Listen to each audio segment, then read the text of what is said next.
تو قیامت ہی کو جھٹلاتی ہیں،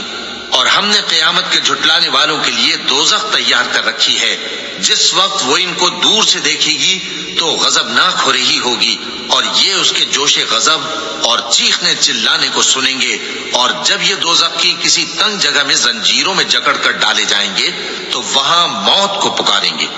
آج ایک ہی موت کو نہ پکارو،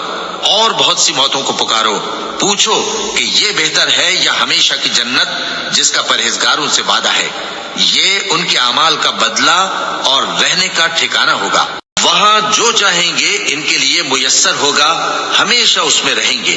یہ وعدہ اللہ کو پورا کرنا لازم ہے اور اس لائق ہے کہ مانگ لیا جائے۔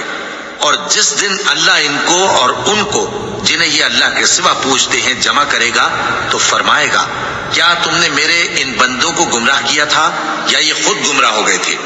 وہ کہیں گے تو پاک ہے، ہمیں یہ بات شایع نہ تھی کہ تیرے سوا اوروں کو دوست بناتے، لیکن تو نے ہی ان کو اور ان کے باپ دادا کو برتنے کو نعمتیں دی، یہاں تک کہ وہ تیری یاد کو بھول گئے، اور یہ ہلاک ہونے والے لوگ تھے۔ تو کافرو، انہوں نے تو تم کو تمہاری بات میں جھٹلا دیا، بس اب تم عذاب کو نہ پھیر سکتے ہو نہ کسی سے مدد لے سکتے ہو، اور جو شخص تم میں سے ظلم کرے گا ہم اس کو بڑے عذاب کا مزہ چکھائیں گے۔ اور ہم نے تم سے پہلے جتنے پیغمبر بھیجے ہیں سب کھانا کھاتے تھے اور بازاروں میں چلتے پھرتے تھے، اور ہم نے تمہیں ایک دوسرے کے لیے آزمائش بنایا، کیا تم لوگ صبر کرو گے؟ اور تمہارا پروردگار تو دیکھنے والا ہے۔ جو لوگ ہم سے ملنے کی امید نہیں رکھتے کہتے ہیں کہ ہم پر فرشتے کیوں نہ نازل کیے گئے یا ہم آنکھ سے اپنے پروردگار کو دیکھ لیں،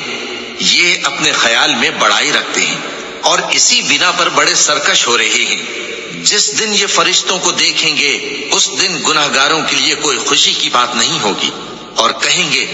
کہیں کوئی رکاوٹ کھڑی کر دی جائے،